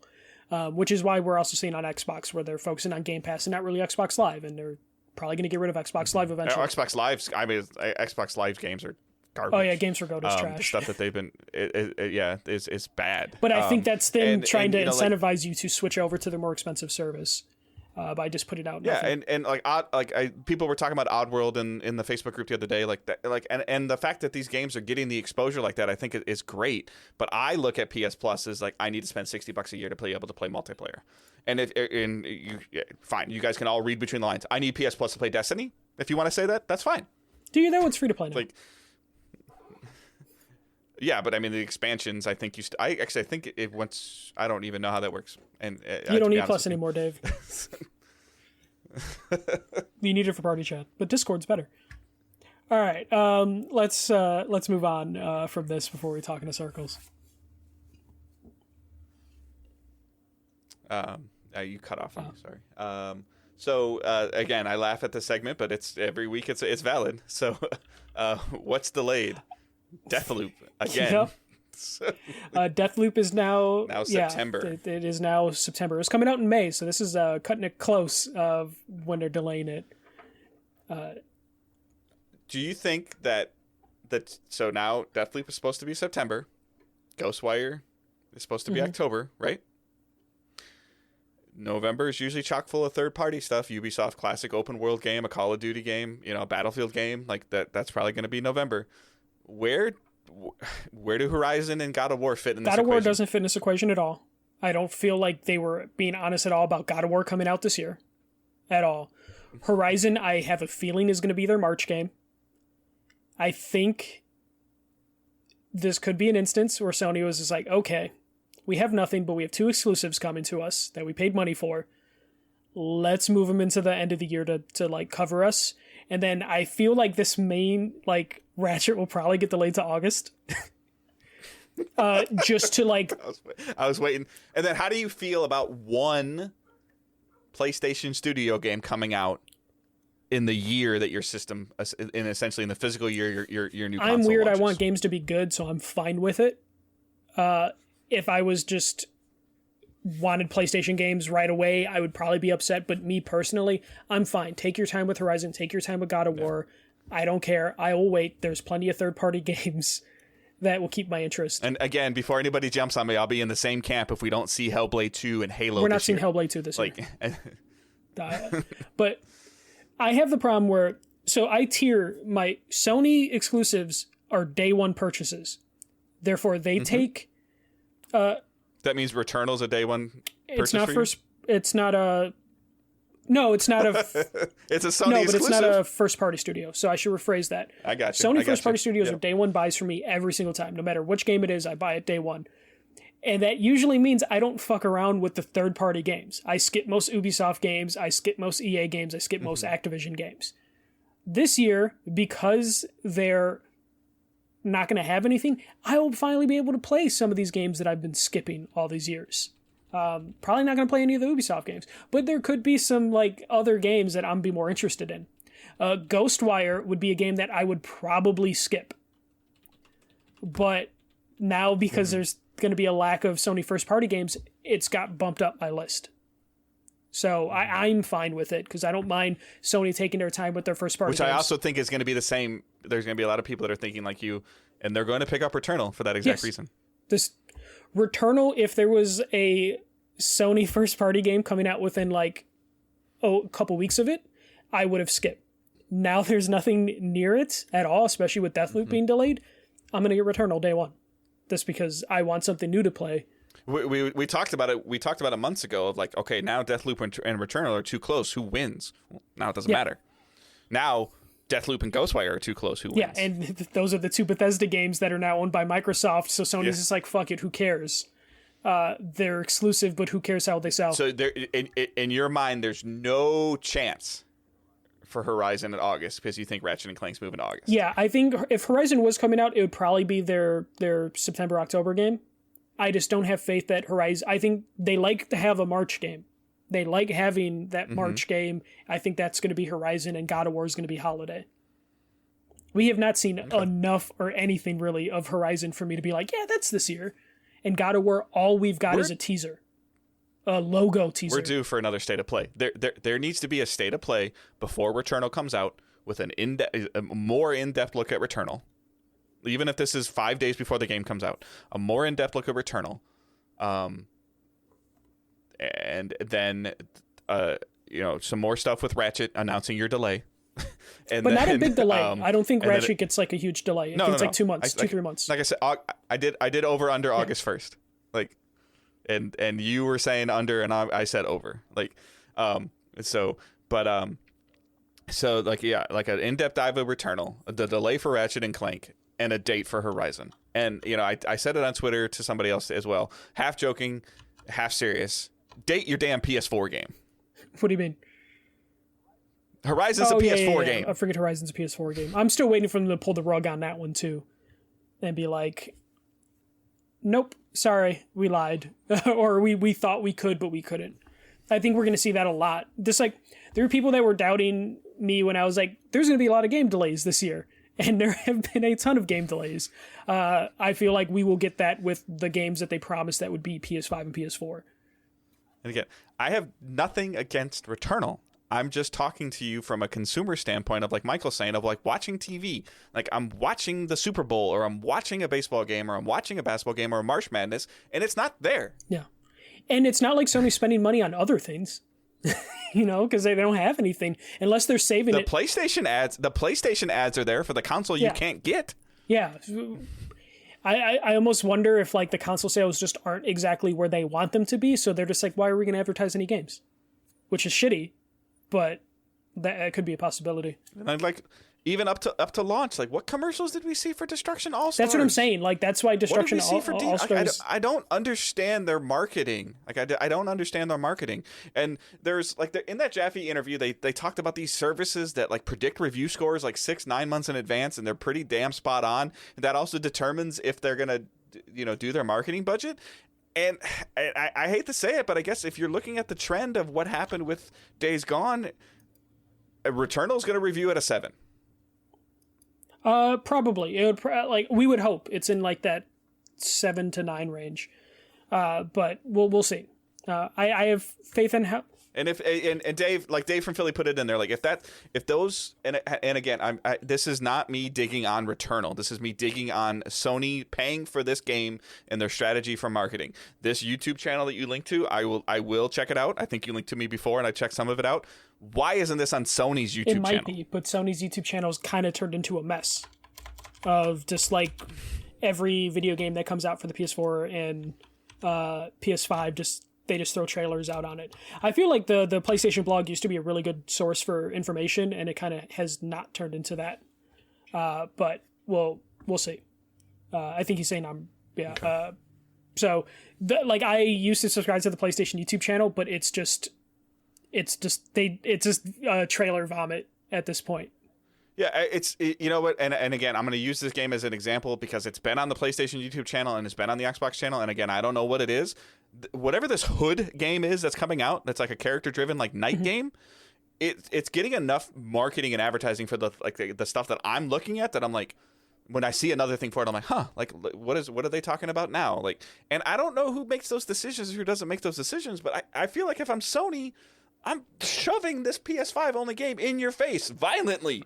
Yeah, like I've been always just confused that like right now when I'm on Twitter, the most promoted thing that I get is the PlayStation Plus games for this month.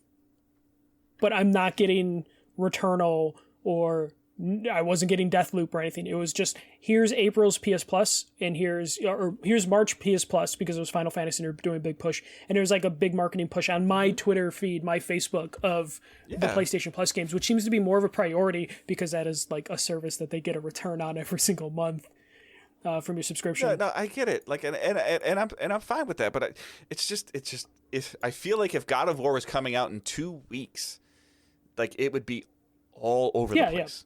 All over the place. Yeah, and that is, we definitely see that Sony puts a priority in their first-party games, not necessarily their second-party partnerships for exclusives, for whatever reason.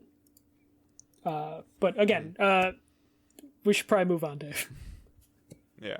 All right, so questions and comments you can send us using hashtag AskDigitalDays. Post them on Facebook, Twitter, any of those things using that hashtag. Matt Lowe writes, so if Mario was a carpenter in Donkey Kong, and the plumber race car.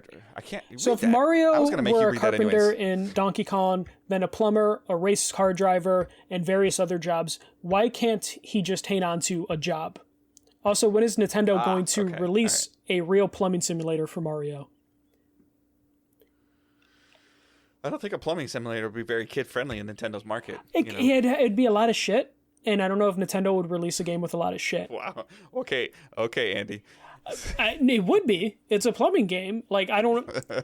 They've let people play with Zelda. Like we got like the Dance of a Necromancer Zelda game, which did really well. But I don't think they're going to do a simulator job. And I'm pretty sure there's already like a Mario plumber Flash game somewhere on the internet.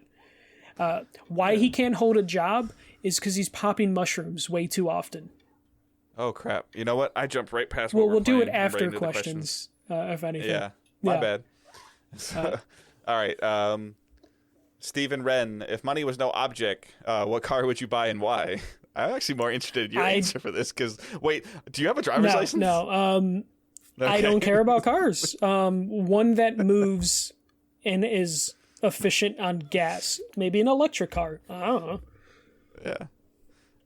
And I put some of this in the Facebook group. One that I fit in. So it would probably be like a pickup truck, a truck or something like that. I really do like Jeeps, and my wife likes Jeeps as well. So she would, if she could pick whatever car she wanted, it would be like one of those four-door Jeeps. And she would always, anytime anytime the sun shines, she would open up every window and take the entire top off if she could tolerate it. She puts sandals on if there's no snow on the ground and it's 30 degrees. So, as long as there's nothing to get her feet wet or cold. But I mean, for me, it would probably be like a pickup truck or an SUV or something like that. I could just take stuff back and forth and not worry about it. If I go to the store and I want to buy something and I don't like, does it fit in my car? Like I don't want to worry. Nothing cool. Which is the exact opposite of what you want. So I can't fit in anything cool. It's true. Like when I first was getting a car, like when I was like 16, 17 years old, I wanted a Jeep Cherokee, and I test drove like 2 of them. I sat in it, pushed the seat all the way back, put the seat all the way down, and went to sit in it, and my knees still hit the steering column.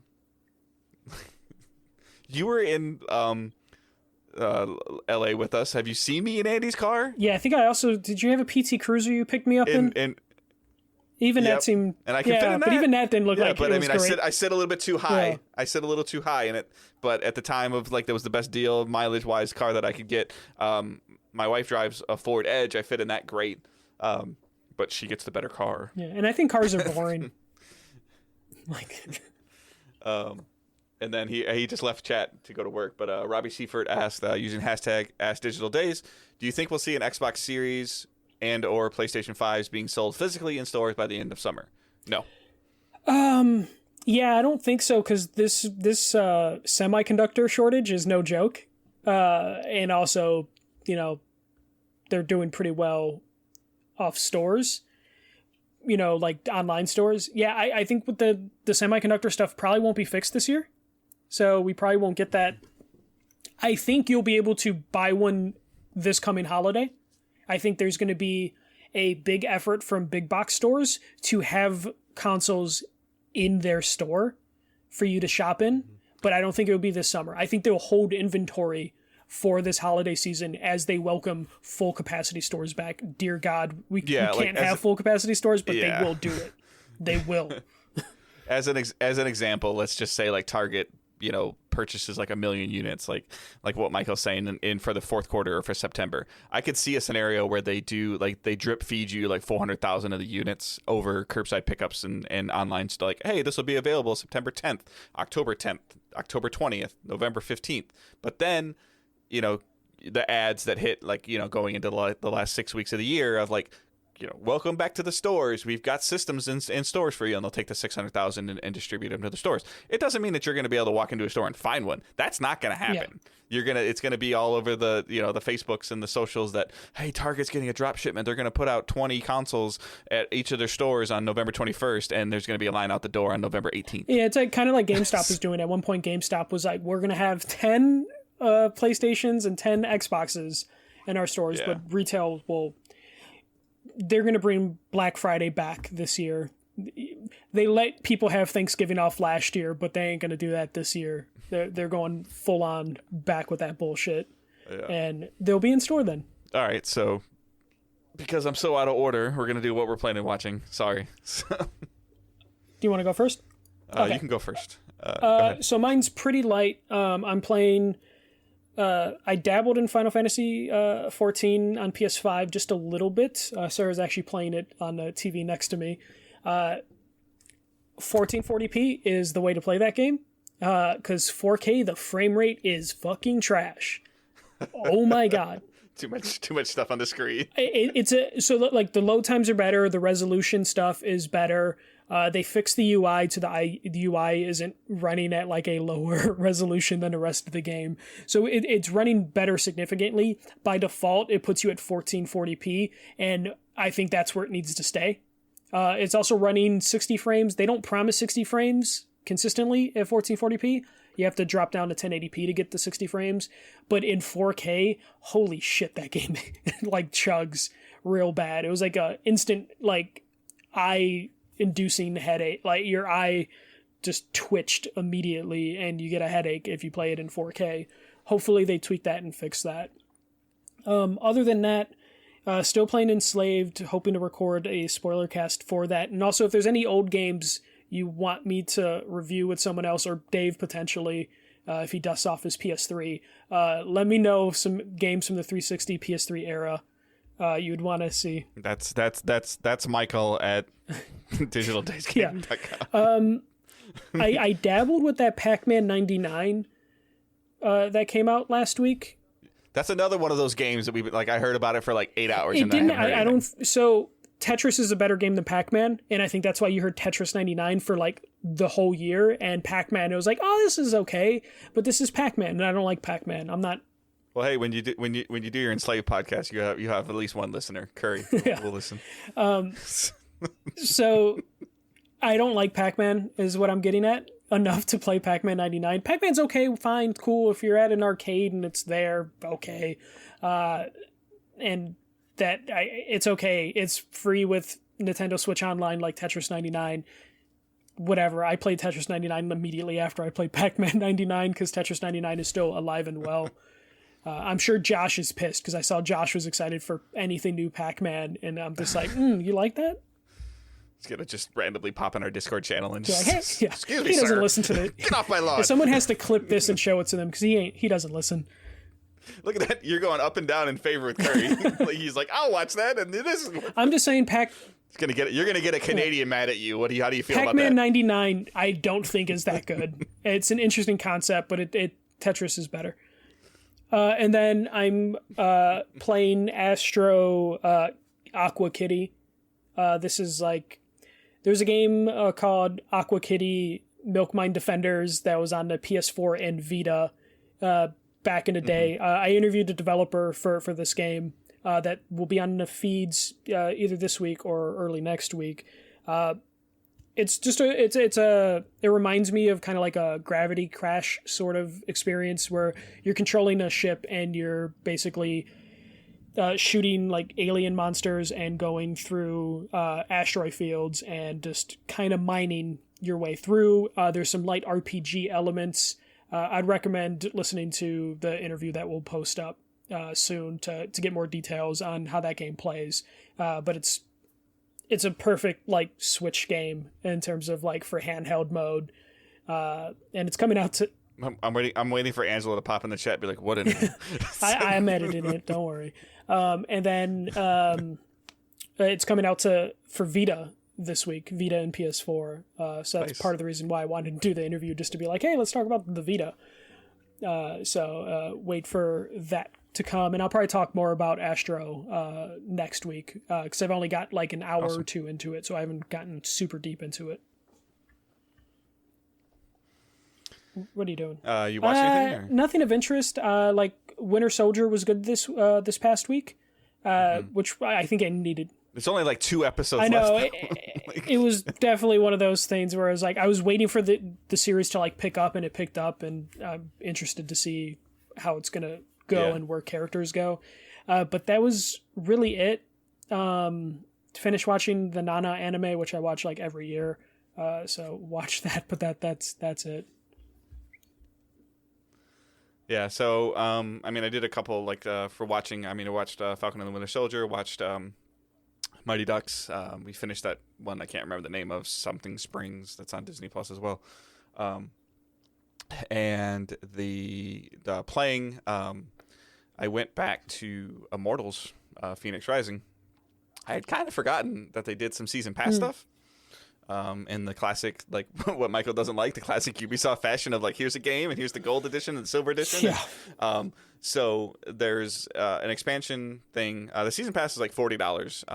Ubisoft sent me a code, just for full disclosure. I had the code in my email for like 6 weeks and didn't redeem it. I'm bad. So there's a new god which takes place immediately after the events of the main game, which is essentially like a temple, almost like a temple rush mode. It's a whole bunch of just puzzles. So if you really like the temple aspect of Immortals, Phoenix Rising, like that's for you. I didn't really have the mindset for that. I played it for like half an hour, and I'm like, I'm gonna check out the other one. The other one is, and I'm blanking on the name, Eastern Realm or something, like Immortals Phoenix Rising, Path of the Eastern Realm, which is a new character. It's taking place in like the Japanese culture of you're dealing with a couple of gods. The gods look very reskinned of the gods in the main game, which is kind of irritating, but at the same time, this is part 2 of a $40 expansion thing. I don't really know what people were expecting, but it's new dialogue, new interaction. It's only like 5 hours. It's probably more than that if you do all the stuff. I already found myself running into that problem of like, I'm going from point A to point B, and I'm like, oh, there's a thing. Like, oh, there's a thing. And next thing I know, it's like, I'm trying to finish. I want to play the story. So that's really good. And there's supposed to be a third one coming out, which is another character that kind of ties in and starts working with the Phoenix character. So I don't know the date on that. This other one just came out like 2 weeks ago. So I definitely at its core, if you like each piece, if we're talking about maybe $12 to $15 things, if each one of these things is like 5 to 6 hours, I think it's worth it. Like I think it's cool. So if you and it's just more Immortals. Like they're not reinventing the wheel. They're not doing anything different. It's just more. Immortals was one of my top games that I played last year, and this was just more Immortals. Like I got up in the morning and I wanted to play it and do a couple things and do a couple puzzles. I enjoyed it. It's fun. It's more of the same. You can call it a glorified reskin if you want, but I don't have a problem this thing as this being part 2 of a $40 in addition to thing. If you can find the gold, if you haven't played Immortals yet, you should play it. If you can find the gold edition on sale for anything less than like $50 for this edition, I think it's a must buy. The game has been $20 to $30 a lot lately, and I don't think it's the gold edition. But if you haven't played Immortals, like you should definitely check it out. And that's pretty much been it. You're avoiding Outriders for the most part, right? Every time that I decide that I'm going to think about trying Outriders, first of all, the first problem I'm having with it is that I never got off my lazy butt and played the prologue on the demo. I played it on PS5, and then the Game Pass thing happened, and I was like, oh, I just need to play the demo again. I was like, I can just play a different class on the prologue, and then once you get past that first 4 hours, even if you start a new class, you don't have to do the 4-hour thing. And I don't have any, for whatever reason, I haven't been motivated to do it. And then, like, it happened again today. I'll be thinking about Outriders. I'll open my phone. I'll scroll through Twitter, and I'll see their Twitter account because I follow them. They're like, oh, we're working on the inventory wipe bug. I'm like, ugh. Like, if there was already something that felt off about that game when I played it. I talked about it with the demo that I was kind of on the fence about it. And then I'm like, oh, Game Pass, cool. And then the server issues at launch, expected. Anytime you build an online multiplayer game that doesn't really need to be online, you always have server issues. And then the stuff it hasn't happened to anybody in our community because I've posted a couple things in the Facebook group about it and like, oh no, I'm having great. Randy's having a great time with it. Randy's poking me to play. Johnny's beating the damn game. And he's bugging me to play. Wyatt said he'll make another character and play the game with me, and I just haven't got off my butt to play it because one, if that inventory wipe happens to me, I'm done. Like I'm not playing. Yeah. And then two, I just am dragging my ass on going through that prologue. I don't have any real reason. Just time wise. Other than when I was going to actually think about playing it, my youngest son had a friend sleep over, his cousin sleep over, and they wanted to play Roblox, and it's on so the Xbox ended up in the back room, and again, I'm too lazy to move it back to the front and plug it back in. So I am avoiding it, but I'm not avoiding it. If that makes sense. You're waiting for it to be the best it can be, which will probably be the next patch. So I'll play it in like 2022. No, these seem to be patching fast enough. No, I know. It's just, but like, and I love their transparency of like what they're saying, but like sometimes they're like, hey, we're diligently working on the inventory wipe bug. I'm like, stop saying that. So, like, the next time you talk about this, it should be, we finished and fixed that issue. Yeah. Like the Reddit thread is the best place to go, and you go to the Reddit thread. I lost all my stuff, and like, and I know only the bad people are saying the stuff when it happens to somebody. The person's not going on there. Like, the person enjoying the game, doing a great job. The person enjoying the game is enjoying the game. They're not on Reddit complaining. So, it has like the couple of the streamers that I follow and pay attention to, YouTubers I follow and pay attention to. They're all loving it. They're all raving about it. I just haven't had the time to sit down and dedicate the time that I want to it. All right. So a little out of order. That's 100% my fault. Sorry if that triggered anybody. You can just send that hate to me. But we appreciate you guys listening. Patreon.com/DigitalDaysGaming. There's a Mighty Ducks episode there. There's a ton of other stuff. A couple of you guys changed some of your Patreon tiers this week. So thank you so much. That's a huge help. Stuff happens all the time. Like if somebody messaged me like, hey, we had to change it because I bought a house. Awesome. Congratulations for buying a house. I understand that every penny needs to be pinched when you purchase a house. Like that's awesome.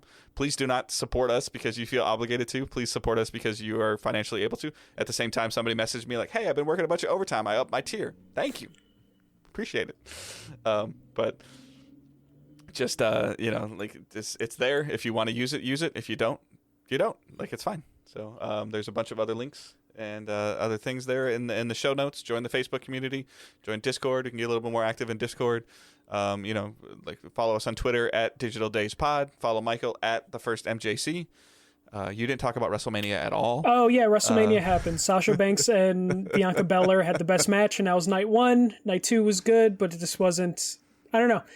WrestleMania this year, even though it was in front of a crowd, finally it was a good show, but I don't think there was like too much stuff to talk about. Bianca Belair and Sasha Banks. Did I see it? Did it have a rain delay? It had a rain delay night 1, yeah, and that was scary because if stuff's slippery, people can get hurt. But luckily, everything went well. But yeah, the only match that I would want to talk about is Sasha Banks and Bianca Belair because it felt like a perfect WrestleMania match. Everything else was like okay to good. But yeah, I completely forgot WrestleMania happened, even though it was just 2 days ago. That's what happens because like WWE did a thing where it's like every night from Monday to Monday was a wrestling event. There was not a day where WWE didn't have anything. So I'm just kind of, I'm a little burnt out because like WrestleMania is when I watch every show to catch up because I don't watch week to week. But yeah. Yeah, that's kind of like how I feel like opening weekend of like the NFL and college around the same time. It's like, okay, NFL game on a Thursday, big college games on Saturdays, big games on Sundays, big game on Monday. I'm football. Yeah. By like week 2 or week 3, you're like, I'm watching my team, and that's it. Yeah, I'll go back to just watching NXT after this week. Yeah. And you can follow myself on Twitter at GoodDaveHunt. Again, Facebook group, Discord stuff, it's all linked in the show notes. Check it out. And if you follow us on Twitch, thank you. If you subscribe to us on Twitch, thank you. And keep moving forward. Don't be a dick. See ya.